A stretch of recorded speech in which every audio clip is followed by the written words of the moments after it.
Estou perguntando aqui, cadê os músicos? Me abandonaram. Paz de Cristo, irmãos. Prazer estar aqui. Para quem não sabe, eu sou santista, viu? Eu nasci em Santos, quando meu pai pastoreava a Assembleia de Deus em Praia Grande. Ele pastoreou Praia Grande 2 anos, eu nasci em Santos e fui embora para o Rio, moro no Rio há 43 anos. Não parece, mas eu tenho 44 anos. Mas Jesus é bom. Prazer estar aqui. Por favor, eu peço que vocês sejam bem atentos. Eu estava falando ali com o evangelista Caio a respeito de como o Espírito Santo, de ontem para hoje, tem me confrontado a respeito de uma palavra, algo dele, não meu. Até porque eu sou o porta-voz, eu não estou aqui para falar nada de mim, não estou aqui para falar nada que torne notório algum tipo de inteligência que eu venha ter. Eu venho aqui como um portador de uma mensagem, estou aqui como um arauto, eu venho aqui com toda humildade trazer algo do reino, informações do reino, informações do noivo para a noiva. Quero também agradecer ao pastor Luiz pela oportunidade, pela confiança, ao pastor João que me recebeu, sua esposa, me receberam com muito carinho, pelo canal evangelista Caio Maia, tem sido bênção ali no Rio, todas as vezes que ele vai para ali, ele prega ali na filial onde eu pastorei. Eu sou da Assembleia de Deus Vitória em Cristo, meu pastor presidente é o pastor Silas Malafaia, eu sou pastor de uma de nossas filiais em Coelho da Rocha, sou casado há 23 anos, amo minha esposa, tenho 2 filhas, uma de 23 anos e outra de 17 anos, e sou feliz. Graças a Deus, Deus tem me dado graça, saúde, e pretendo, em nome de Jesus Cristo, estar casado com ela há mais 100 anos, se assim Deus me permitir. A gente está ouvindo tanto a respeito de graça, a gente está ouvindo tanto a respeito de segunda oportunidade, de misericórdia, e eu estou assim, Senhor, confirma, e os louvores confirmação que eu precisava para dar continuidade àquilo que o Espírito Santo de Deus tem assentado no meu coração. Se você souber, me ajude. Fui alcançado por tua graça, maravilhosa graça que trouxe salvação para mim. Eu não mereço tanta graça, mas por misericórdia recebi o maior milagre Deus já fez em mim. Pegou mais ou menos? Vamos lá? Fui alcançado por tua graça, maravilhosa graça que trouxe salvação para mim. Eu não mereço tanta graça, mas por misericórdia recebi o maior milagre. O maior milagre Deus já fez em mim. Quantos receberam esse milagre aqui? Milagre da salvação. Todos nós, todos os dias somos alvos da sua misericórdia. Todos os dias eu tenho uma segunda oportunidade de ser alguém melhor. Não consegui ser tão bom como eu quis ontem, mas hoje o Espírito Santo, através da bondade, graça maravilhosa, tenho tido a oportunidade de ser um pouco melhor do que eu fui ontem.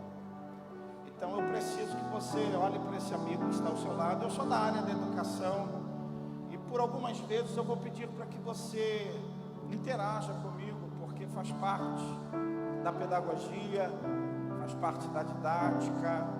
é pedagógico, há repetição. Eu vou pedir para que você, algumas vezes, não toda hora, se reporte esse irmão que está ao seu lado e repita algumas palavras para que ele não esqueça. Então essa é a primeira. Olha para o seu irmão e diga: fica feliz, você pode fazer dar certo hoje.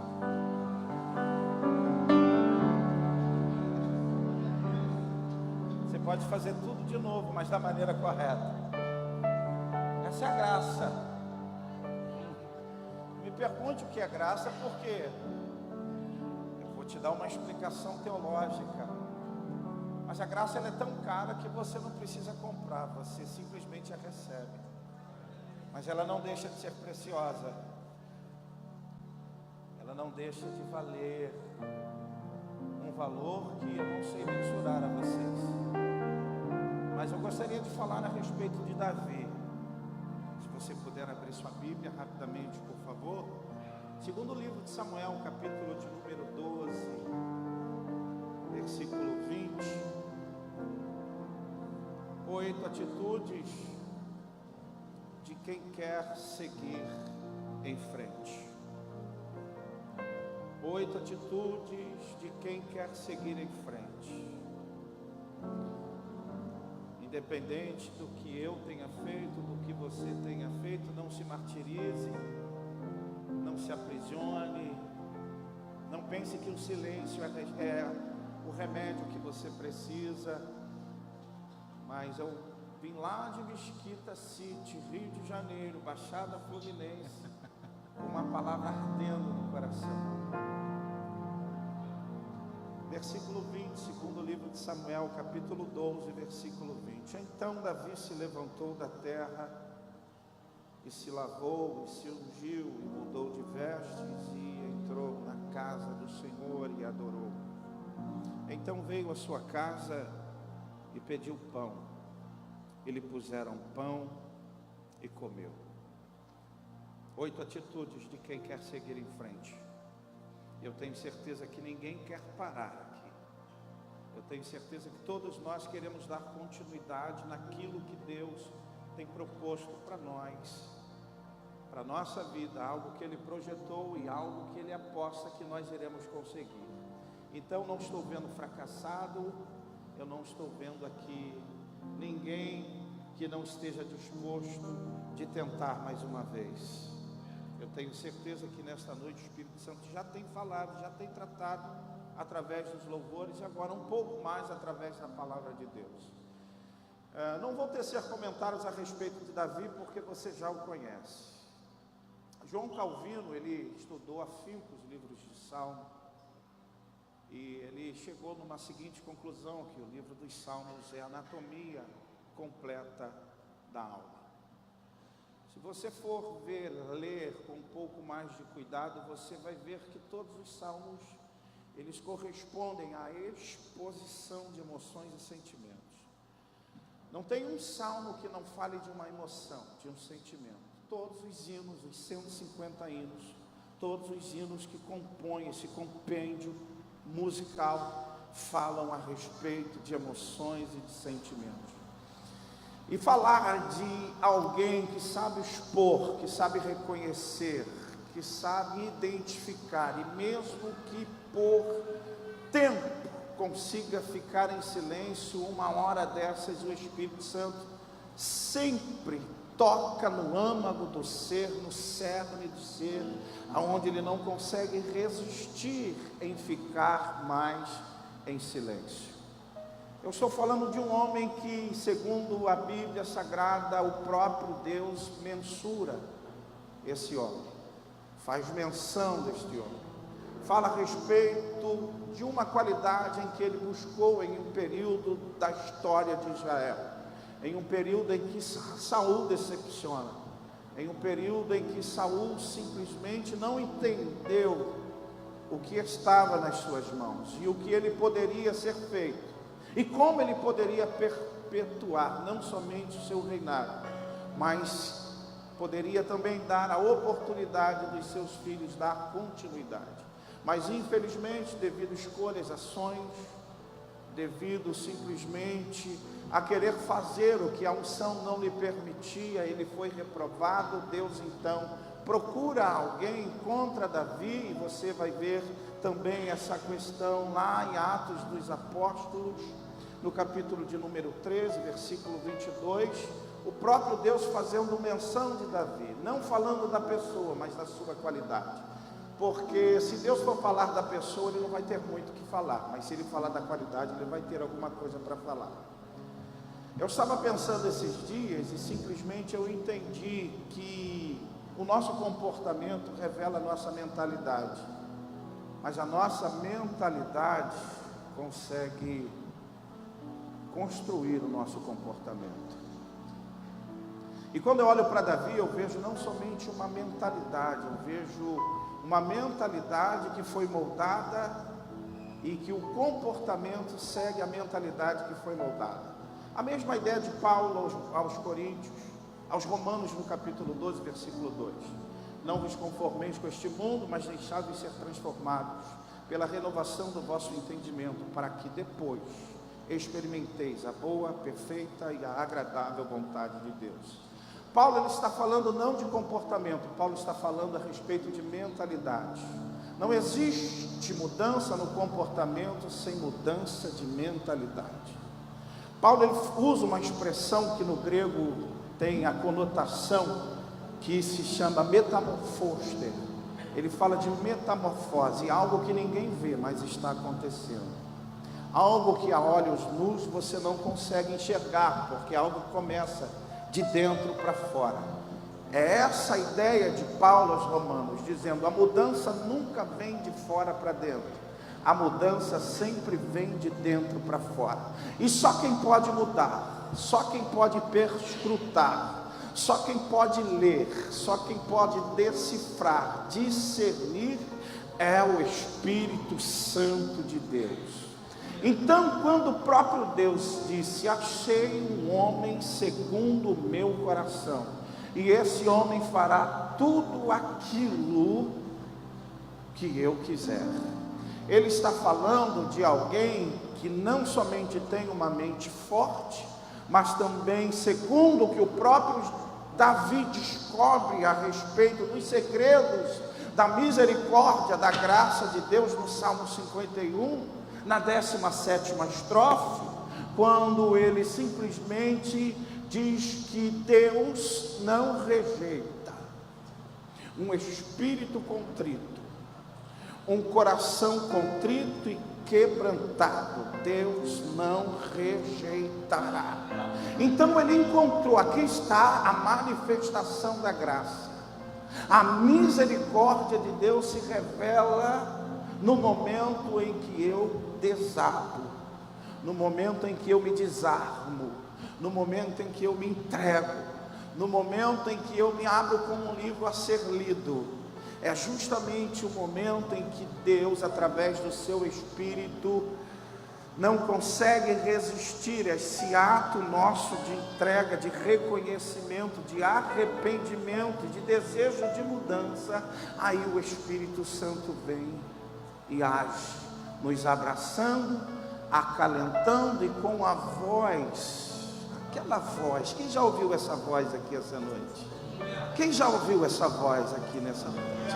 É uma voz suave, mas é uma voz que penetra lá no cerne, aquela voz que nos descobre, aquela voz que nos leva a simplesmente fazer uma autoanálise, simplesmente a reconhecer ações, erros, pensamentos e palavras. Foi isso que Davi entendeu. Claro que, segundo o contexto do capítulo 12, você vai ver Davi um pouco resistente. Sabe por quê? Muitas das vezes, e eu quero que você redobre a sua atenção nisso, muitas das vezes, o que nós desenvolvemos, os nossos cargos, ou até mesmo a nossa posição, faz com que nós estejamos propensos a nos tornar inflexíveis. Mas Davi tinha um coração segundo o coração, um coração muito fácil de ser acessado, um coração muito fácil de ser tocado. Davi era alguém que, por mais que ele entendesse, ou por mais que ele resistisse por alguns momentos, quando você lê o capítulo de número 12, você vai perceber que Davi, ele quis que aquela ação não fosse cobrada por Deus. Mas, pelo que eu conheço Deus, ele sempre vai perdoar o pecador, mas sempre vai aplicar ferramentas pedagógicas para nos ensinar alguma coisa. E Davi, ele não foi alguém isento disso. Por ser rei, mesmo tendo o coração segundo o coração de Deus, Davi precisou aplicar. Se tem uma coisa que Deus nunca vai ser, é complacente aos nossos erros. Se tem uma coisa que Deus nunca vai compactuar, vai ser com os nossos erros. Mas Ele sempre vai nos perdoar. Assim como sempre teremos que arcar com aquilo que fizemos. Eu costumo dizer que eu sou vítima das minhas próprias escolhas. Eu sou vítima das minhas próprias decisões. Eu sou vítima de tudo aquilo que eu decido fazer. Eu sou vítima de tudo aquilo que eu decido escolher. Quando eu olho para esse homem chamado Davi, eu vejo na figura de Natã a voz do Espírito Santo, alguém que Deus envia, para que Davi simplesmente não percorresse ou não se embreasse por um caminho aonde simplesmente ele entendesse, bom, Deus esqueceu. Olha para esse irmão e diga assim: Deus não esquece, Ele apenas espera o momento certo para aplicar a correção. E quando eu li esse texto, eu fiquei assim: meu pai, o que o senhor está me levando para aí? O que o senhor quer falar? Porque quando eu vejo as ações de Davi, na verdade, eu vejo uma pessoa que com certeza, segundo o que nós entendemos, todos nós somos vestidos de consciência. Ninguém aqui tem ausência de consciência. Todos nós temos consciência. Por mais maldoso que seja o ser humano, ele sempre terá uma consciência. E consciência, segundo a teologia, é a voz ativa da alma, é o sensor, é aquela voz que todas as vezes que eu cometo algum gafo, todas as vezes que eu cometo um erro, esse sensor, ele é acionado, e prontamente eu ouço aquela voz. Meu pai certa feita falou comigo assim: meu filho, quando você chega do trabalho, você tem a possibilidade de tirar a roupa suja, sim ou não? Sim. Você se livra da roupa suja? Sim. Você tem a possibilidade de ligar o chuveiro e mandar toda aquela poeira que o seu corpo simplesmente recebeu durante o dia e ir por ralo abaixo. Eu falei: sim, pai.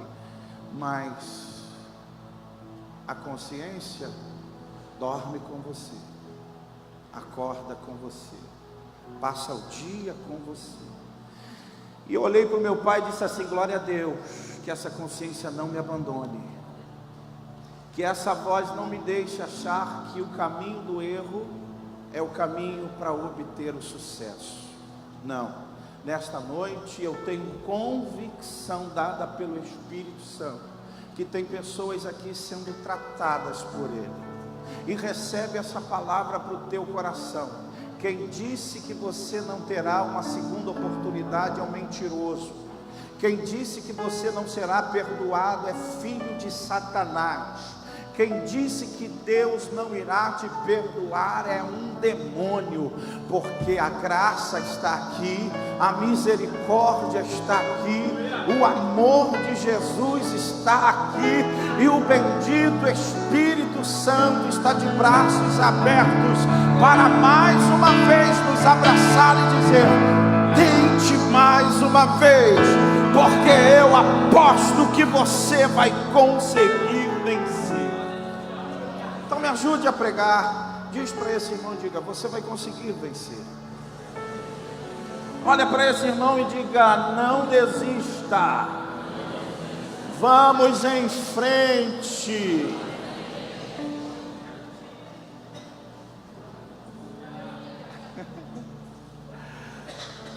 Davi é repreendido. Quando você vai para o versículo de número 13, quando Natan diz, olha Davi, vou te lançar uma parábola. E essa é a parábola. Davi entendeu a parábola dizendo que esse homem que praticou essa ação tão ridícula, de simplesmente pegar somente aqui um homem tinha, e ele tendo bastante, Natan olha para ele e diz, a você Davi. Davi simplesmente, ele ouve aquilo, e no versículo de número 13, ele diz assim, então disse Davi a Natan, pequei contra o Senhor. A resposta de Davi, mediante ao apontamento do seu erro, foi uma resposta de alguém que não tentou se justificar. Quanto mais se justifica, mais nós assinamos o atestado de que somos culpados. Davi, ele não se justifica. Davi, ele não quer explicar o porquê. Simplesmente ele reconhece, pequei contra o Senhor. O seu arrependimento foi automático, porque ele tinha um coração segundo o coração de Deus. E quem tem um coração segundo o coração de Deus, tem um coração flexível.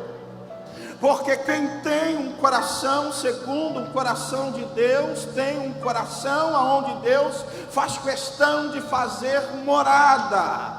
Quem tem um coração segundo o coração de Deus, não é resistente.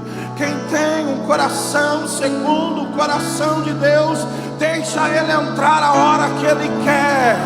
Quem tem um coração segundo o coração de Deus, não tem um coração de pedra, mas tem um coração de carne. Quem tem um coração segundo o coração de Deus, entende? É Ele não querendo me perder.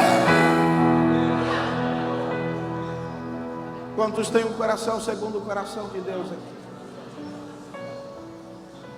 Prontamente ele reflete e diz, rapaz, fiz besteira, pequei. E o versículo 14 me chama a atenção, porque diz assim, todavia, porquanto com este feito, deste lugar, sobremaneira que os inimigos do Senhor blasfemem, também o filho que te nasceu certamente morrerá. Ou seja, Davi, está escrito no texto, versículo de número 13, o final do versículo, também o Senhor transpassou o teu pecado, não morrerás. Ou seja, eu estou te perdoando porque você reconheceu. E eu vejo no teu coração a inclinação para não errar novamente. E simplesmente o versículo 14, todavia, porém,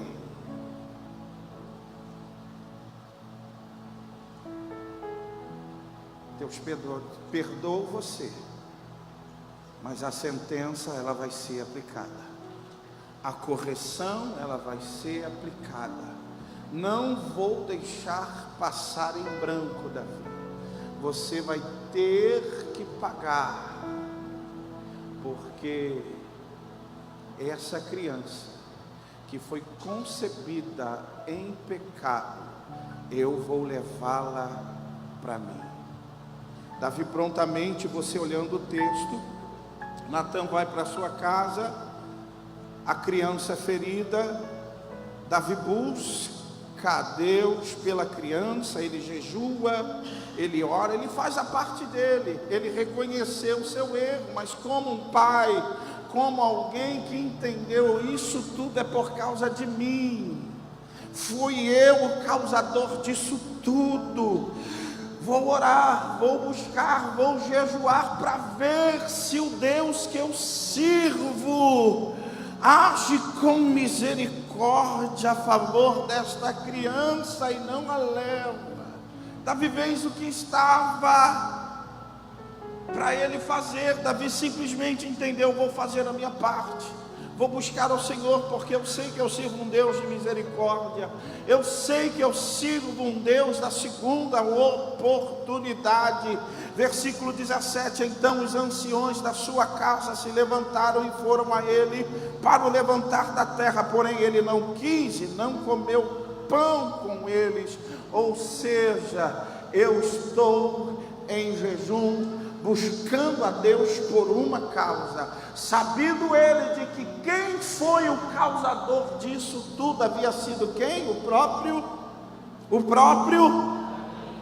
Versículo 18: e sucedeu que ao 7º dia morreu a criança, e temiam os servos de Davi dizer-lhe que a criança era morta, porque diziam: eis que sendo a criança ainda viva, lhe falávamos, porém não dava ouvidos à nossa voz.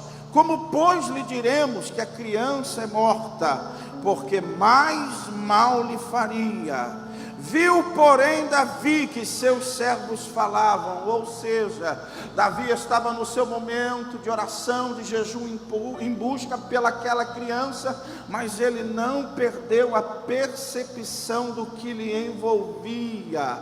Ele simplesmente estava atento. Tanto é que o texto diz que Davi percebeu que estavam falando a respeito da criança.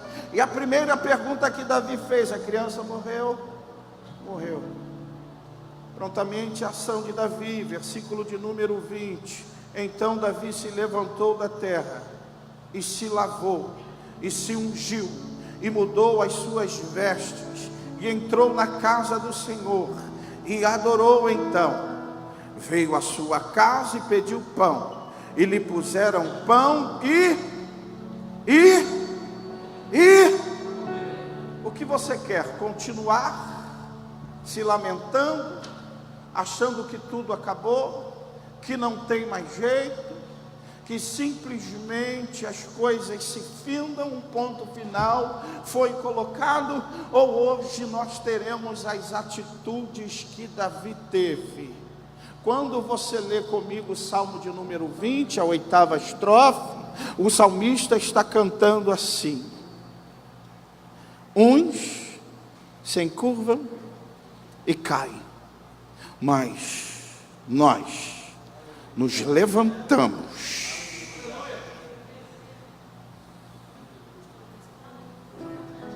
Bola para frente, irmão. Olha para esse irmãozinho que está do seu lado e diga: bola para frente. A maior resposta que você vai dar para qualquer tipo de deslize que você tenha tido é a oportunidade que você está tendo de fazer tudo de novo hoje, e fazer da forma correta, fazer dar certo. O salmista disse: eu até estava caído, mas eu não fiquei igual àqueles que decidiram estar. Uns, artigo indefinido.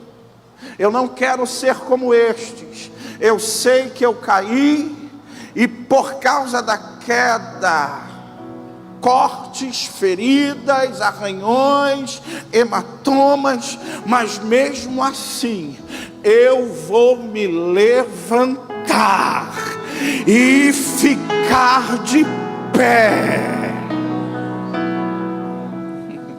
Hoje é a sua noite. Olha para esse irmão e diga a ele assim: hoje é a sua noite. Nada de ficar se lamentando. Chega de lamentações. Isto me lembra de Neemias, que recebe a visita de um dos seus irmãos, e um dos seus irmãos fala a respeito do que estava acontecendo na sua terra natal, como estava tudo. O texto diz que o que ele ouviu fez com que ele sentasse e chorasse por um curto período de tempo, Mas o texto também me faz entender que quem quer continuar chorando que fique. Eu não. Eu vou me levantar e fazer alguma coisa.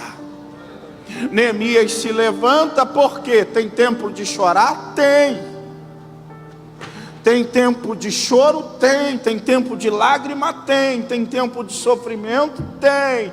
Mas espera lá, você vai continuar assim, cabisbaixo, olhando para baixo, dizendo para você mesmo que você não tem mais jeito, a situação ela não muda, as coisas não mudam. Ei, para que a situação mude, você precisa mudar, para que depois que você estiver mudado, você mesmo mude essa situação. Sabe por que Deus muitas das vezes não tira as circunstâncias? Porque Ele está usando as circunstâncias para mudar algo na gente,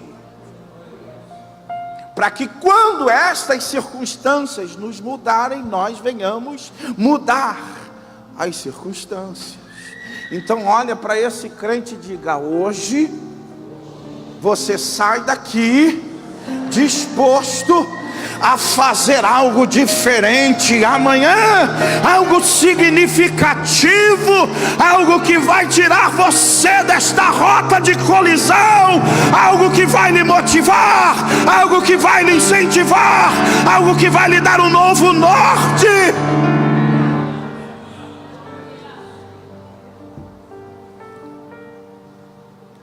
Quando eu olho para esse texto, eu também me reporto, eu sou remetido ao Salmo de número 137, junto aos rios da Babilônia, nos sentamos e choramos com saudades de Sião, e ali nos salgueiros penduramos as nossas harpas.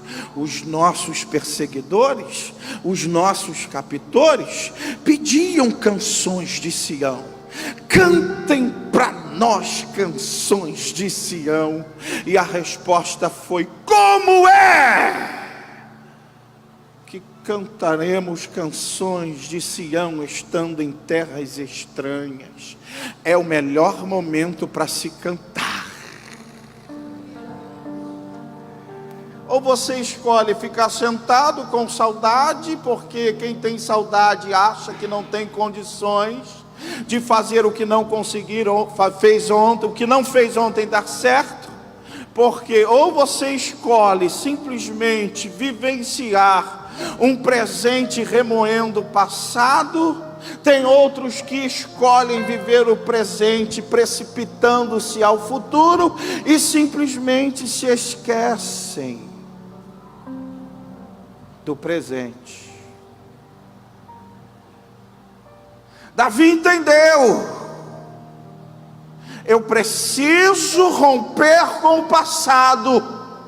Se você for ver os versículos seguintes ao que nós lemos, quando Davi tem a atitude de visitar Betseba novamente, ele estava dizendo: eu não posso viver as decepções do passado, e eu também tenho que me corrigir os meus erros com Betseba.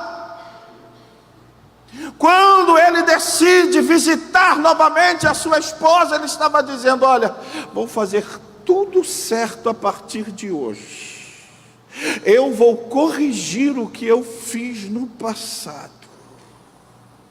E o texto diz que a ação, a atitude de Davi em se desprender do passado foi tão importante que quando ele teve o filho chamado Salomão, o texto diz que o Senhor se alegrou. Sabe por quê?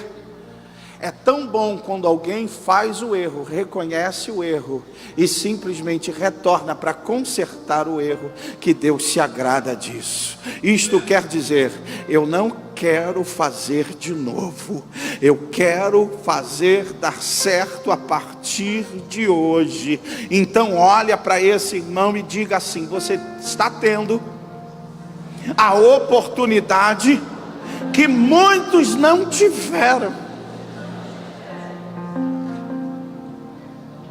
Nós estamos tendo hoje a oportunidade que muitos não tiveram. Davi simplesmente entendeu: pera lá, morreu, tudo bem, então não vou morrer junto com aquilo que morreu. Vou repetir para você ouvir isso aqui: não vou morrer junto com aquilo que já morreu. Vou repetir porque tem alguém que precisa ouvir mais uma vez: não vou morrer com aquilo que já morreu. Vou continuar, vou honrar, vou fazer dar certo, vou dar continuidade no projeto, vou respeitar a memória, eu vou além. É simples assim. Olha para você, não diga, é simples assim. Davi entendeu: se eu não recobrar as minhas forças, eu vou morrer. Por isso que o texto diz que ele vai para a casa do Senhor, ele busca o auxílio espiritual e depois busca o auxílio físico. Vou recobrar as minhas forças, ou seja, hoje eu reconheço que mesmo sendo rei eu tenho limites. E eu preciso respeitar os meus limites. Eu sou rei, mas não posso tudo. Eu sou rei, mas eu não posso fazer tudo. Deus sempre vai impor um limite para todos nós. Você pode dar um glória a Deus? Outra coisa que Davi me ensina: eu não posso ganhar todas. Em algum momento da minha vida eu vou errar, mas eu não vou permitir que esse erro simplesmente norteie a minha vida. Eu não vou viver em prol desse erro. Eu vou simplesmente decidir fazer certo. Olha, irmão, se eu fosse viver lamentando os meus erros, eu sou filho de um pastor conhecido no Brasil e no mundo. Hoje eu sou crente, mas nem sempre eu fui crente. Eu fui viciado compulsivo em cocaína no Rio de Janeiro. Fui traficante da favela da Vintém, sendo filho de pastor Vitorino. Fumava maconha igual louco, gostava tanto da maldita que eu fervia maconha no feijão.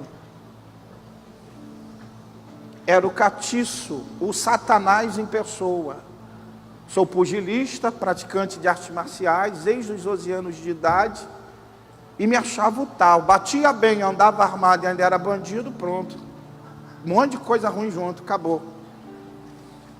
Mas aí fui alcançar do Porto a graça, maravilhosa graça, que trouxe salvação para mim. Eu não mereço tanta graça, mas por misericórdia. O maior milagre Deus. Quem sente a misericórdia aqui hoje? Quem sente a graça aqui hoje? Então pare de se martirizar, pare de se ferir. Salmista Davi, no Salmo de número 32, a terceira estrofe: devido ao meu silêncio, os meus ossos se secaram. E não é você mantendo o silêncio que você vai fazer as coisas darem certas. Davi entendeu que o silêncio dele não somente o enfermou psicologicamente, mas também somaticamente.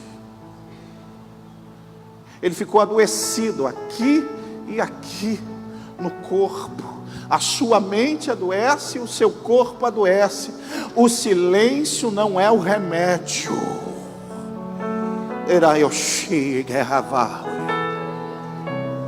O remédio é reconhecer e dizer: pequei contra o Senhor, tens misericórdia de mim. Salmista Davi, no Salmo 139, a 23ª e a 24ª estrofe, ele canta: sonda-me, Senhor, e conheces o meu coração. Prova-me. E o quê? Vê se há em mim. Ou seja, até aquilo que eu esqueci, traz à tona, não vai ficar nada para trás.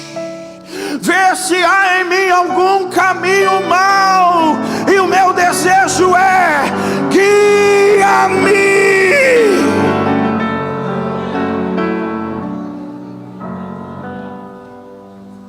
A gente está tão preocupado com os efeitos, que nós simplesmente nos sentimos bem com os analgésicos da vida. Porque analgésico não cura, ela simplesmente maquia. Você deixa de sentir dor, mas acabando os efeitos do analgésico, você passa a sentir dor novamente. E depois que eu li os Salmos de número 139, 23ª e 24ª estrofe, eu ouço o salmista: eu não quero somente os efeitos, eu quero saber o porquê disso. Porque os efeitos não é tão importante quanto saber a causa.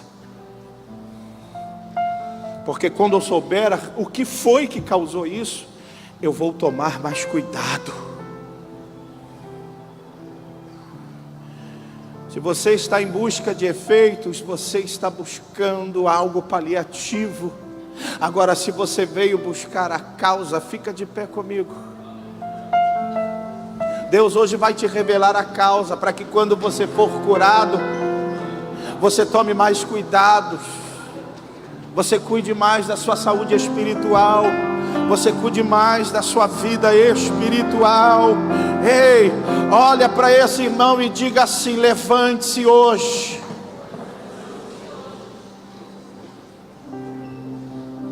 Não permita que o Espírito Santo se arrefeça da sua vida. Não viva uma vida espiritual arrefecida. Não. Nesta noite grite bem alto para aquele que tem te acusado: o meu Jesus está me dando mais uma oportunidade. Nesta noite eu declaro que os dedos que te apontam no mundo espiritual estão sendo torcidos pela misericórdia e pela graça que nos envolve aqui nesta noite.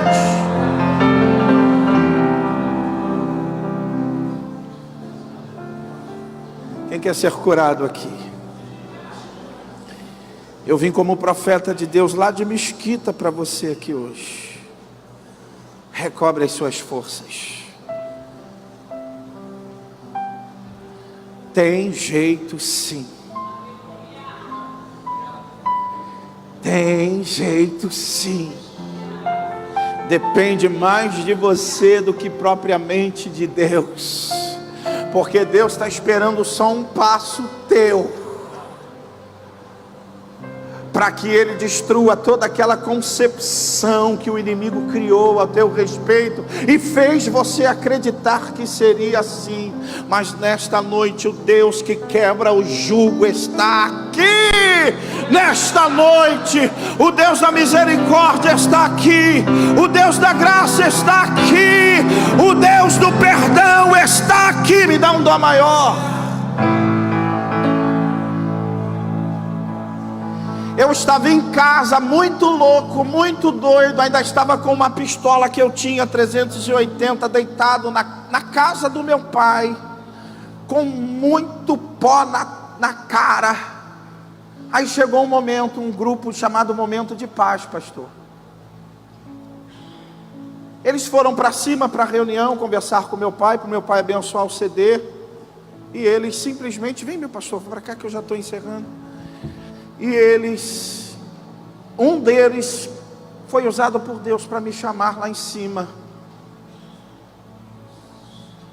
E eu estava muito, mas muito doido, muito doido. Olha para o seu irmão e diga: o pastor estava muito doido.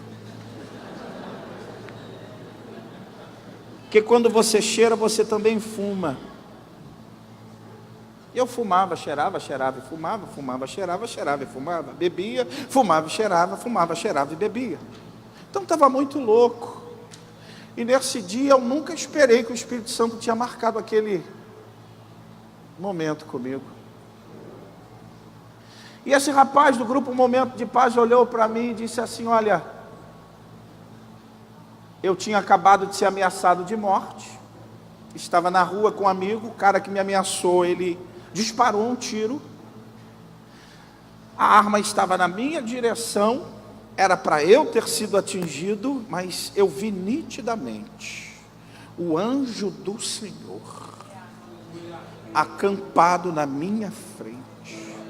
Não sei como, mas a bala, o projétil resvalou e acertou o meu amigo que estava do meu lado esquerdo. Daquele dia em diante eu falei: ou eu volto ou então Zé Maria me leva. E o grupo de paz lá em casa, eu já estava lá em cima, e o Espírito Santo só me sentando a mamona, mas me batendo com força. Me dá um dó maior. Aí eles cantaram esse hino aqui: deixou o esplendor de sua glória